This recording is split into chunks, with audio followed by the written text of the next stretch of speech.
All right, we're in 2 Samuel chapter 3, beginning at verse 1.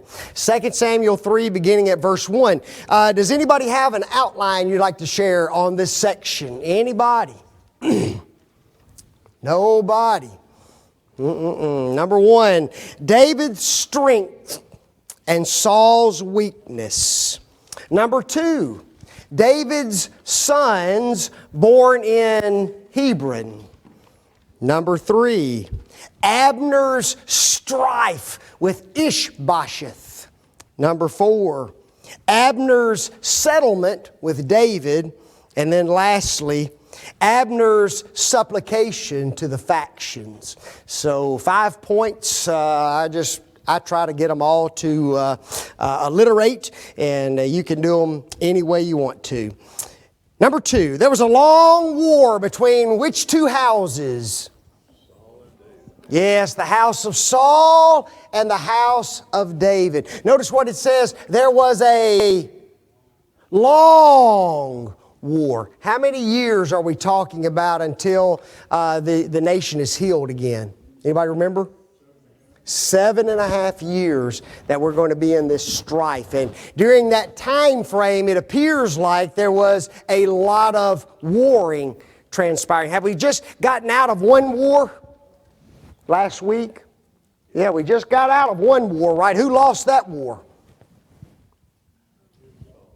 Okay, yes, Ish-bosheth and Abner lost that war. They lost more men than David's side did. But this was a long war between these two houses. Whose house waxed stronger? David, yes, David waxed stronger. I got to thinking about that, and I wrote this lesson. Regardless of man's desires, plans, and actions, God will bring His will to pass. Did God want the kingdom divided right now?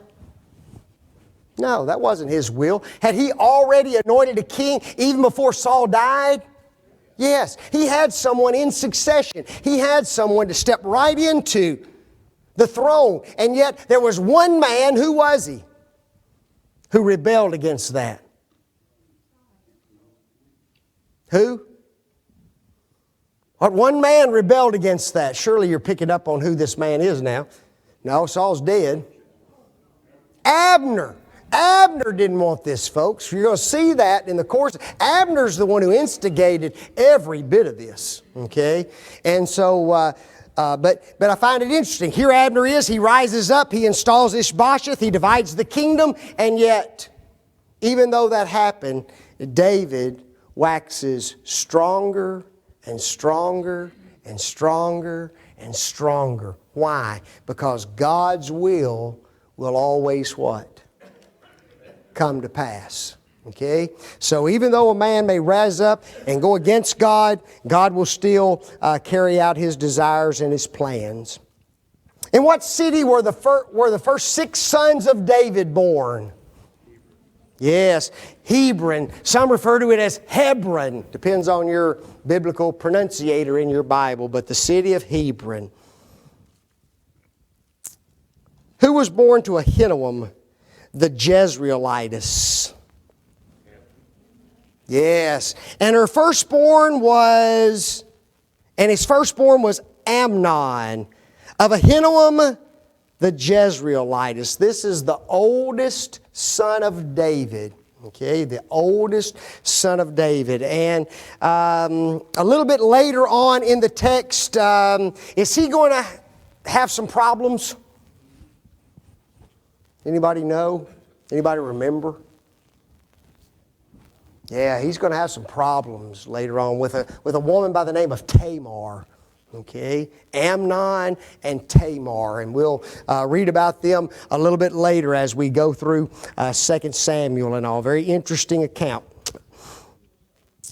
Which son was born to Abigail?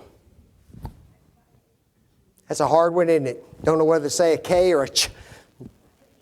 Okay, Chileab, Chileab. Okay, in 1 Chronicles chapter 3 verse 1, he is also referred to by the name of Daniel. Okay, sometimes biblical characters have two names, but other than the fact that his other name was Daniel and he's mentioned here as Kileab, there's absolutely nothing else known of him in Scripture. And I find that interesting because he's a what? Yes, he's a child of the king. He's the second born of the kingdom, and yet there's not very much said about him. Absalom's mother was Micaiah. Who was she the daughter of? The daughter of Almai, the king of what? The king of Geshur. Anybody do any research on this king and his kingdom and where he is? And, he married a who? David married the daughter of a who? Of a king. Who is this king?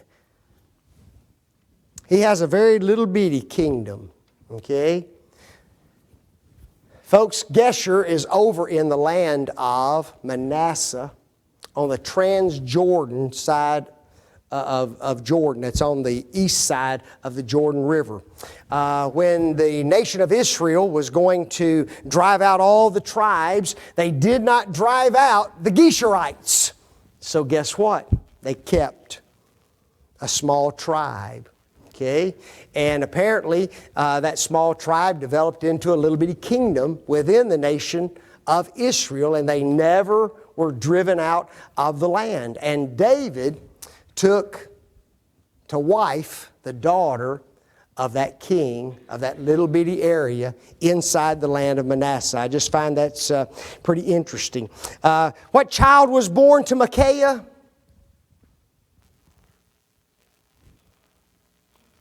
Absalom. Now, are we going to read about Absalom later? Oh yeah, Absalom's going to be a troubled child, is he not? And Absalom will, during the course of that, flee to guess who? The king of Geshur. Okay, that's his what? That's his granddad, isn't it? So he's going to flee over there to him at that particular point in time. We'll talk about that when we get to that story. So far we've got two interesting stories coming up about two of David's kids. King's kids. That's just the way they are, aren't they? Seems like royalty's having some problems with some children right now, aren't they? Over in England? Don't want to be royal anymore. Man, you don't want to be royal. Let me have your spot. Goodness gracious. Can't believe that. Who was Adonijah's mother? Yeah, Haggith. How would you like to have that name? This is my wife Haggith. At least they don't say Haggish. That'd be even worse. We have no clue about Haggith, who she is, where she came from. Probably just a lady of Israel. Do we know anything about Adonijah? Is there going to be anything that happens with Adonijah later? Yes, there's going to come a time when he tries to get the kingdom. So now we've got three of David's children that got some stories about, don't we? He's only got how many? Just got 6 right now. And 3 of them already got stories circulating about them. King's kids. Who was the son of Abital? Yes, Shephatiah. Folks, there's nothing said about Abital. There's nothing said about Shephatiah after this. Who is Ephraim's mother? Yes, Eglah. Ephraim's mother was Eglah. And the 6th, Ephraim by Eglah, David's wife.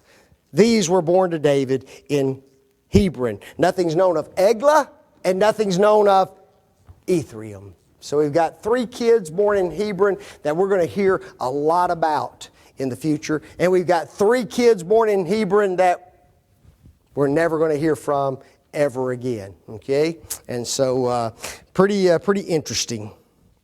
While there was war between the house of Saul and the house of David, who made himself strong for the house of Saul? Abner, yes. And it came to pass, while there was war between the house of Saul and the house of David, that Abner made himself strong for the house of Saul. Question: what does that mean?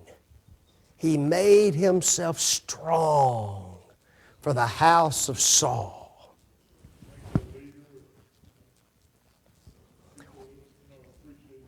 Okay, what was his position?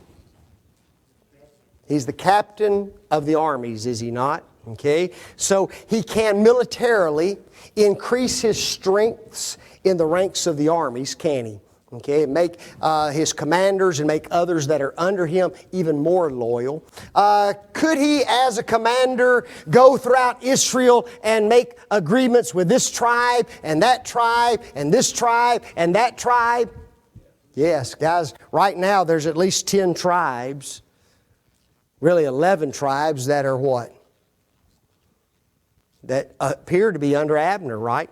So you go make agreements with all of those tribes that I'll do this for you if you'll do that for me. He makes himself strong. Is it possible for a military commander to accumulate a lot of wealth? Oh yeah, you give me about $1,000, I'll make certain your house is taken good care of. Right? Pretty good insurance, is it not? You tell a tribe, hey, if you give me a little bit of cash under the table, guess what? I'll take care of you. I've got your back. So there's a lot of different ways this man could have made himself strong. You see, Ish-bosheth is really not what? He's really not the king, is he? He's a puppet king. Abner's really the one who's in charge of this whole deal. And are we going to see that in this section? Oh yeah, you see it very clearly, even in this section in just a few moments. Who had gone in unto Saul's concubine? Abner, wow. And Saul had a concubine. Well, let me ask you this question. Who's a concubine? I don't know if I'd want to be called a concubine. Would you? What's a concubine? Anybody know? A minor wife. One man wrote the following: a concubine was more than a mistress. In a sense, she was a secondary wife, like we just said.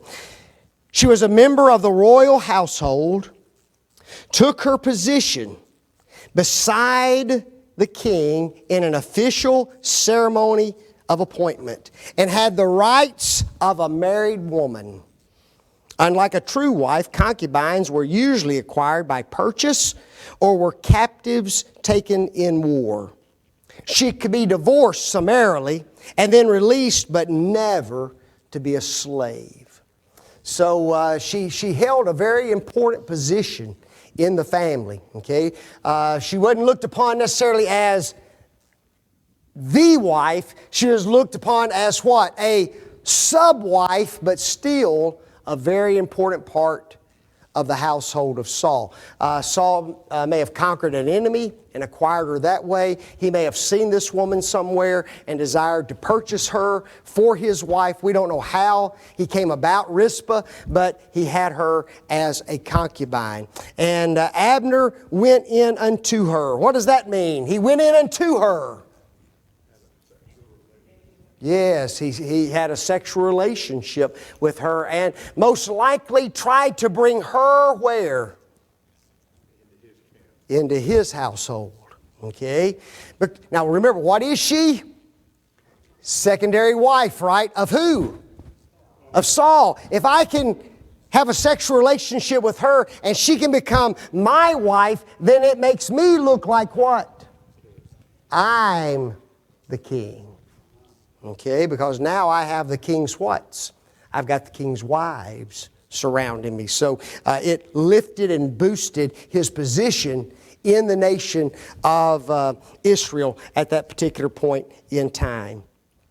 Colin DeLitch make this statement: it was the exclusive right of the successor to the throne to cohabit with the concubines of the deceased king, who came down to him as part of the property which he inherited. Who should have gotten Rizpah? Ish-bosheth.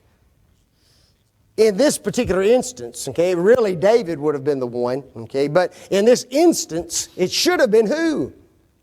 Ish-bosheth. Who confronted Saul about taking her? Ish-bosheth's got a little backbone right now, doesn't he? You know? It's funny how men get when you steal their woman. Isn't it? That's what had happened.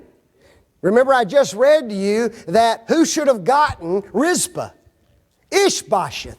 What if she were a beautiful woman and now Saul's got her? What you doing with my woman, man?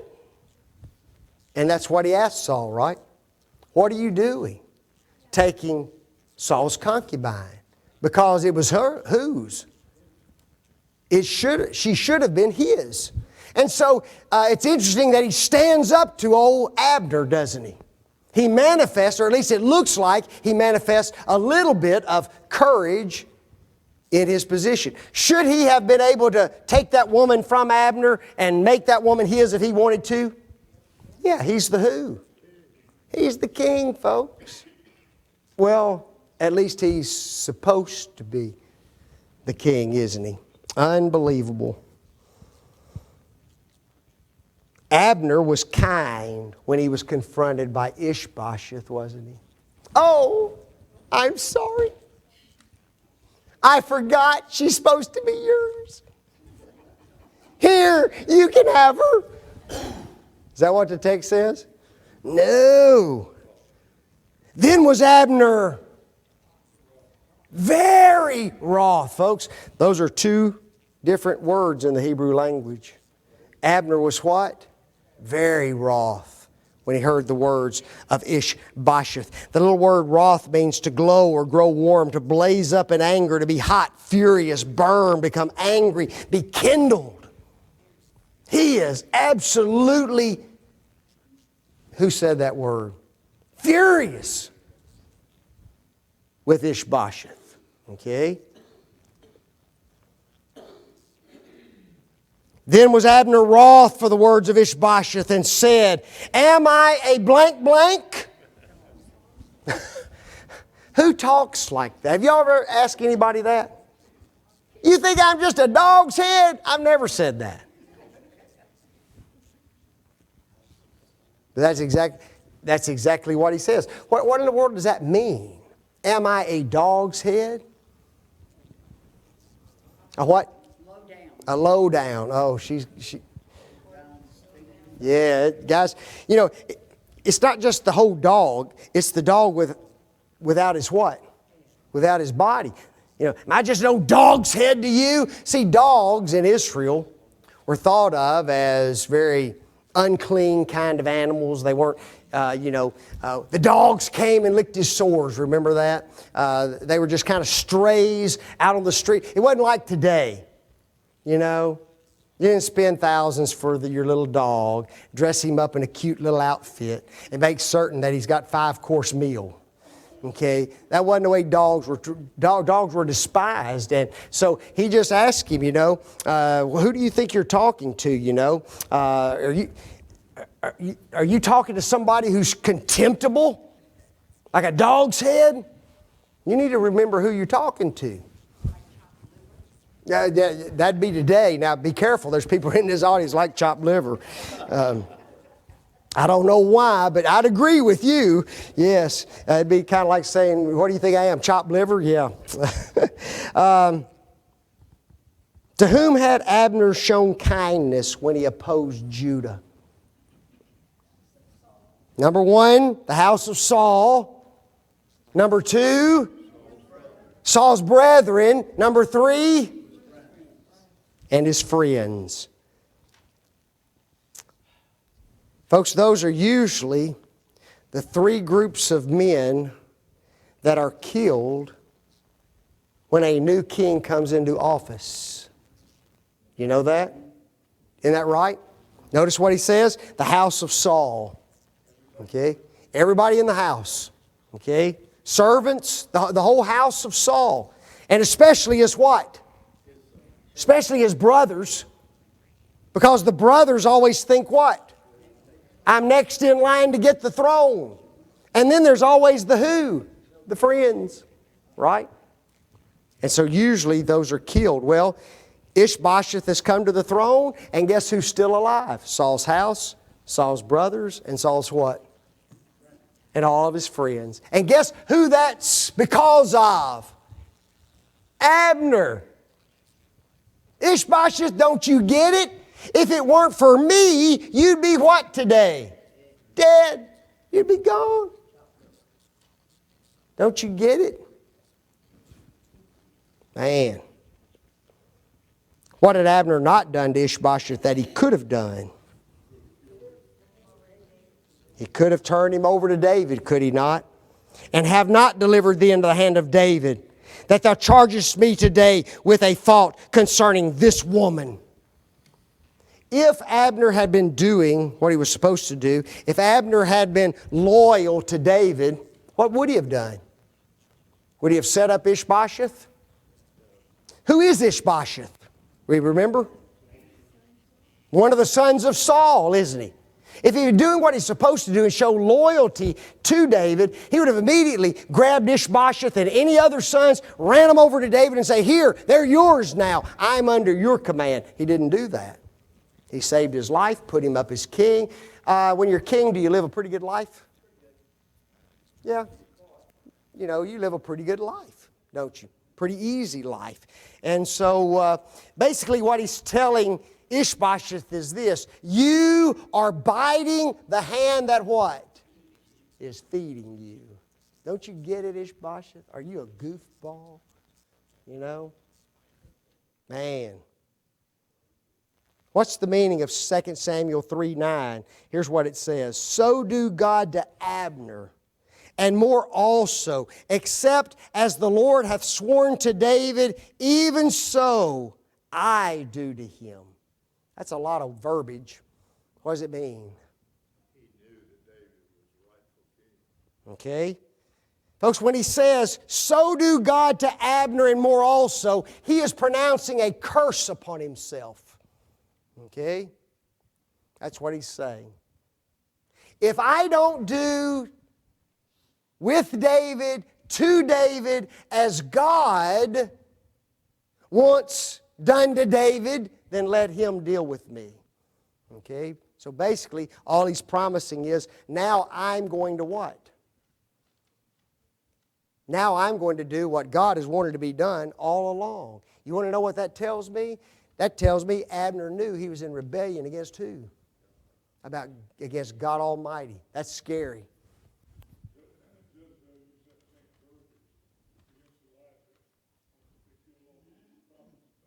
Yes. And she got her reward, didn't she? Yes, he asked God to take vengeance on him if he didn't do what the Lord had sworn to David. And but what, you know, it's just amazing, isn't it? He knows I'm in rebellion against God, and he doesn't care. He still established a separate kingdom apart from the one he knew God wanted. Wouldn't you like to ask Abner a little bit about that? Abner, what are you doing, man? You know? You knew what God's will was. You knew what God wanted. And you still set up this wrong kingdom, didn't he? It's amazing. True or false? Abner resolved to translate the house of Saul to David's rule. True. True. To translate the kingdom from the house of Saul and to set up the throne of David over Israel and over Judah from Dan even unto what? Beersheba, folks. That's the full extent of the kingdom. Okay, Dan, the most northern city in the kingdom. Beersheba, the what? Southernmost city in the kingdom. From Dan to Beersheba, David will have the rule of the land. Again, he shows who has the true power in the house of Saul, doesn't he? What does he tell Ish-bosheth? It's over, dude. I don't care if you're king or not. Guess what I'm about to do? I'm about to translate this house to the house of who? To the house of David. See, Ish-bosheth has no power in this nation whatsoever. Why didn't Ish-bosheth respond to Abner? And he could not answer Abner a word again because he feared him. Here's my first question to Ish-bosheth. What gave you the courage to confront him in the first place? You know it? And then, why were you so scared of him in the second place? Okay? He changed pretty quickly, didn't he? Just like that. He goes, confronts him about a woman, and then when he hears that the kingdom is going to be ripped away from him, guess what? He won't say a word because now he's scared to death of who? Now he's scared to death of Saul. Of Abner. Listen to what Clark says. Miserable is the lot of a king who is governed by the general of his army, who may strip him of his power and dignity whenever he pleases. You know, it's not fun to be controlled by another person, is it? That's exactly where old Ish-bosheth was. What's that?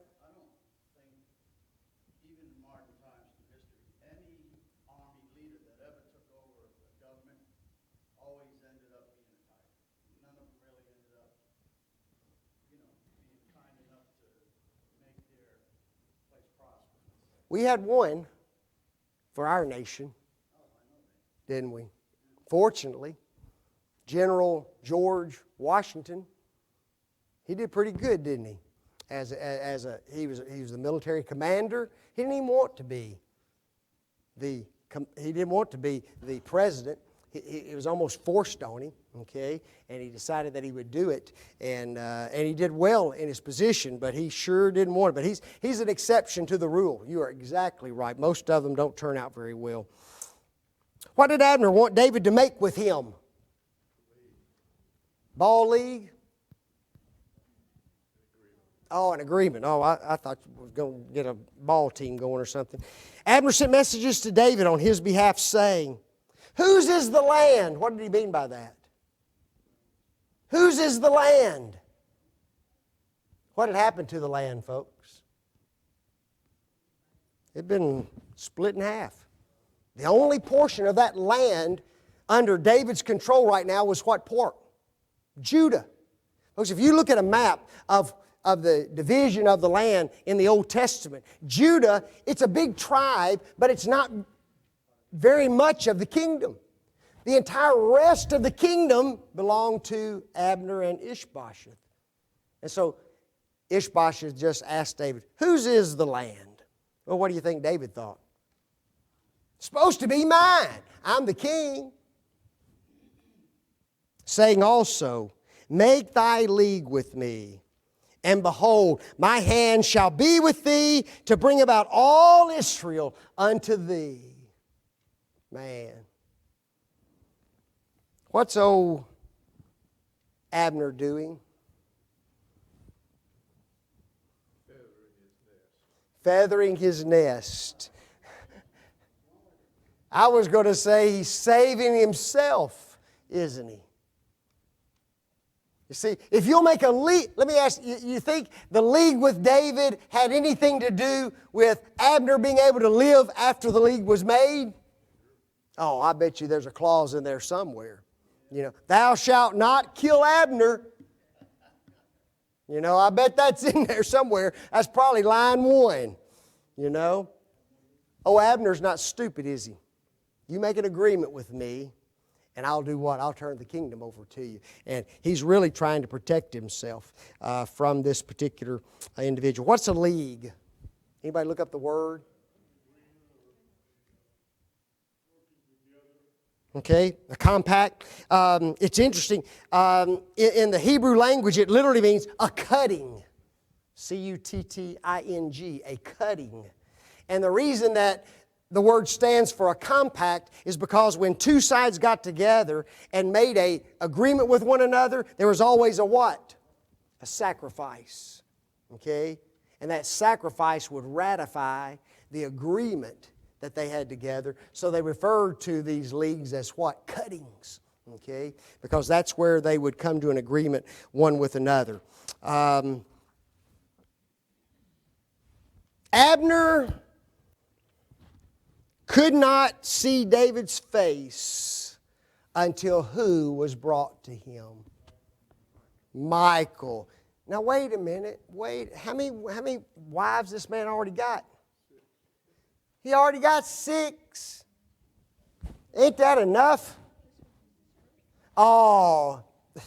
Now, here's a tender-hearted woman talking. This was his first one. Ain't that precious? And she was. I mean, I'm just messing with her. She was his first one, wasn't she? And did she come with a price? You can finish it. 100 foreskins of the Philistines, right? And he didn't bring 100. He brought 200, didn't he? So he had done what needed to be done. She was also part of the reward package, wasn't she? She was part of the reward package after he had slain Goliath. He had killed Goliath. He had conquered 200 Philistines and got their foreskins and took them back and made Michal his wife. Do you think he deserved her? I would. I would. Let me ask you this. Why is it that David wants Michal so badly? He's got 6 wives. So why does he want her? Okay? Number one, it's just the morally right thing to do, isn't it? She's his wife. So morally, we're going to make this thing right. You took my wife, I want my wife back. Okay? But secondly, what?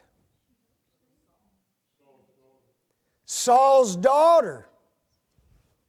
Saul's daughter. Who had already tried to take a concubine a while ago? Abner. You see, these relationships in that time were very, very strong and powerful. If I have Saul's daughter back, it confirms what? That now I am the rightful king. Okay, again. So it was also a political step that he was taking as well. Clark says, yet prudence and policy required that he should strengthen his own interest in the kingdom as much as possible, and that he should not leave a princess in the possession of a man who might, in her right, have made pretensions to the throne. Okay, so David is also protecting himself against who? Against that new husband. Okay? He might rise up at some point and say, now wait a minute, I'm also married to who? I'm also married to Saul's daughter. And so I have some rights here. Well, he's going to make certain that doesn't happen either. So there's a lot of factors that are involved in this decision of David to want Michal back. Who did David send messengers to demanding that Michal be delivered to him? Yes, Ish-bosheth, didn't he? Now I find that interesting, okay? Who did he make the agreement with? I'll not make a league with you until I get Michal. Who did he make that agreement with? Abner. But then he sends messengers to who? To Ish-bosheth. So why did he go through Ish-bosheth?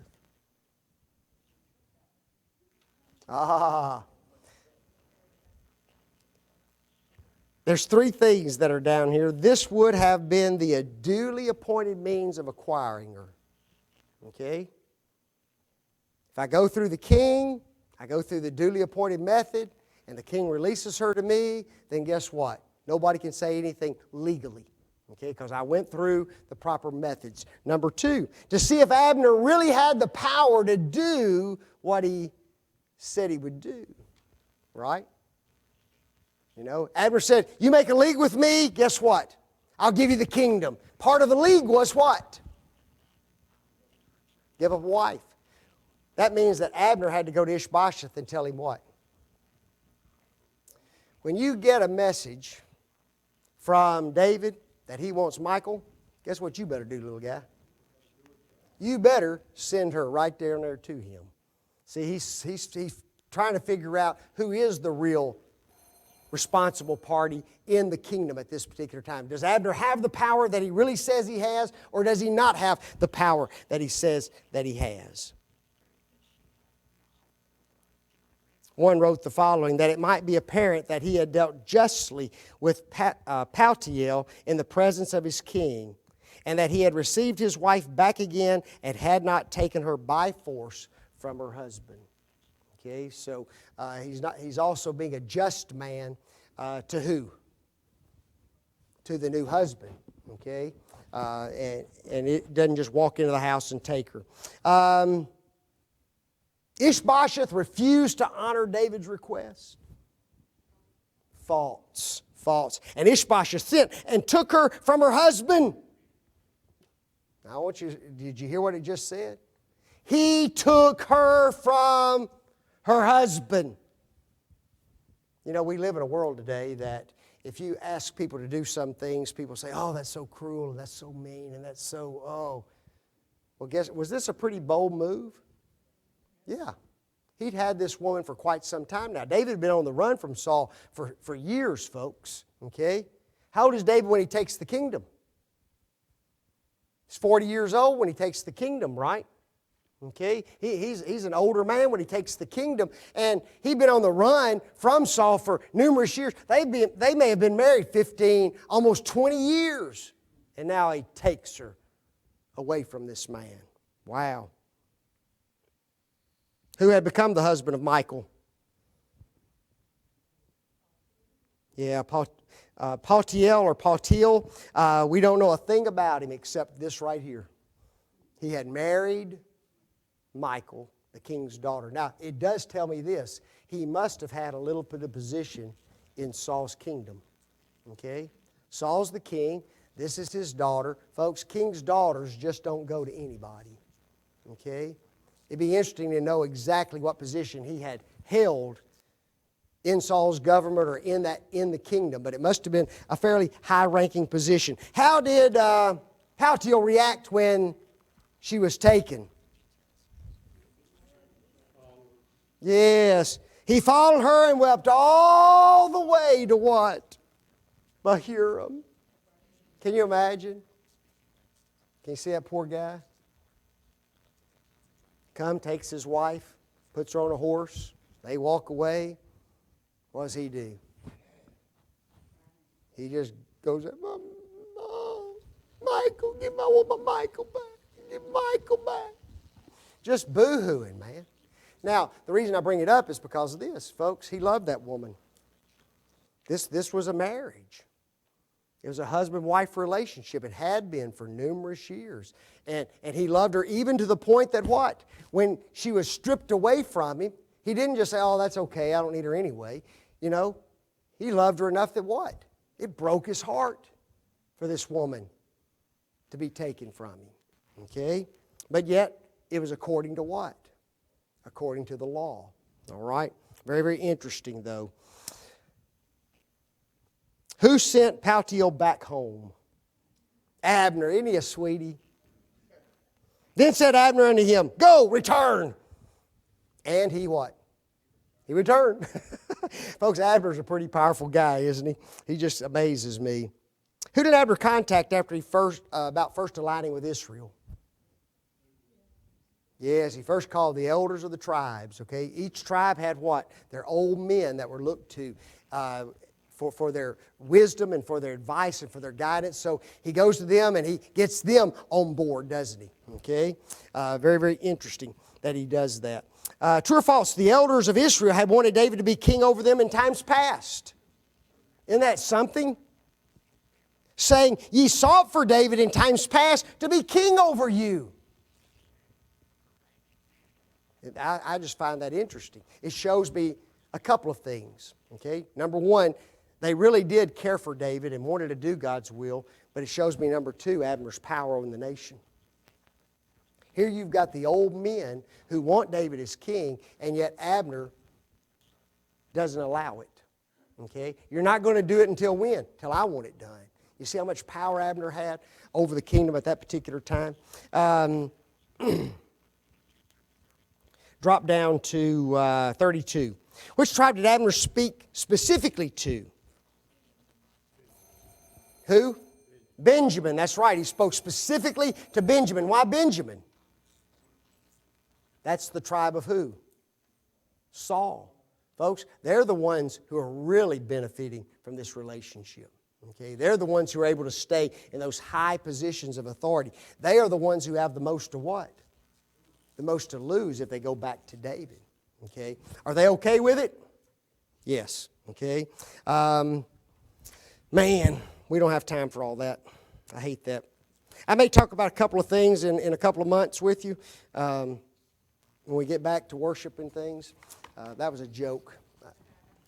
It's just trying to remind you, don't come back next week. There's a couple little things I'll talk about, and then we'll get back into the next questions.